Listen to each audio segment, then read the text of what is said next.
Catholic Mobilizing Network works to end the use of the death penalty and promotes restorative justice. Let the Church always be a place of mercy and hope. My name is Terri Steinberg. I believe all life is sacred, every life a precious gift from God to be respected and protected. I was taught thou shalt not kill, and that commandment does not come with footnotes or exceptions. Our faith calls us to respect life, all life. We are called to love others, to forgive others, to be Christ to others. I never believed in the death penalty.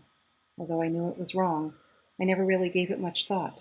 As a busy mother of 4 children, a volunteer in the school and in the community, the death penalty did not pertain to me, so I did nothing about it. But one day it came into my home and has threatened the life of my oldest child and ruined childhood for his siblings. It was then I was forced to do something, because my son's life depended on it.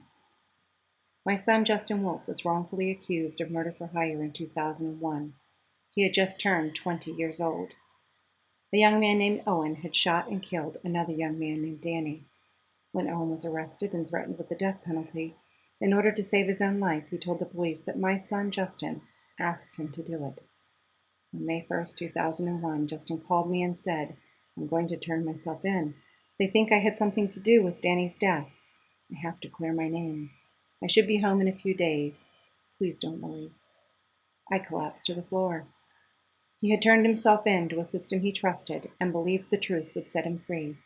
But after a trial that lasted 3 weeks, the jury deliberated for just 1 hour, found him guilty, and sentenced him to death.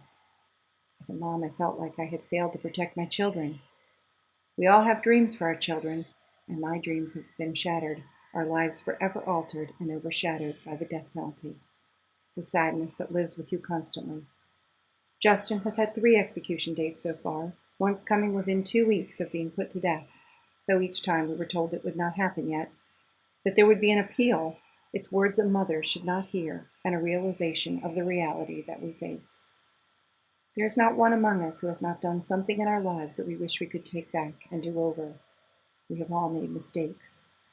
But we are each more than the worst thing we've ever done. We are each imperfect souls, but we believe in redemption, and we ask for forgiveness in our daily prayers. In 2010, my son's case was heard in the federal court. Owen admitted under oath that he lied in the first trial in order to save his own life, and admitted that Justin had nothing to do with this murder.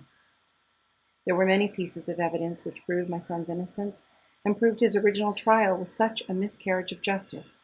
The federal judge called it abhorrent to the judicial process, and in 2011, we got word that Justin's conviction was vacated. After 11 years fighting for his life and freedom, our prayers were to be answered. He was to be released January 3rd, 2013 at 5 p.m. At 4:15, I got a call from my attorney to come to her office instead. The order to release him had been stayed. He was not coming home. If you want to know the meaning of cruel and unusual punishment, it was the look on the faces of my children in the car that day. I can't even imagine how it was for Justin to be so close to the door and only have it locked again. He has been in solitary confinement for 14 years. The question we should be asking is not do people deserve to die for their crimes, but do we have a right to kill them? And do we have to? The death penalty says more about us, about who we are. We're supposed to be better than those who commit horrific crimes. The death penalty is a cruel, degrading, merciless act. It's a premeditated murder, and if we get it wrong, it cannot be undone. Capital punishment is the legalization of the very violence it claims to deter. It's merely vengeance, and we should not confuse vengeance with justice. People have to be held accountable for their actions, but our system is capable of doing that without continuing the cycle of violence the death penalty brings. Taking the life of another person should never be the answer to violence.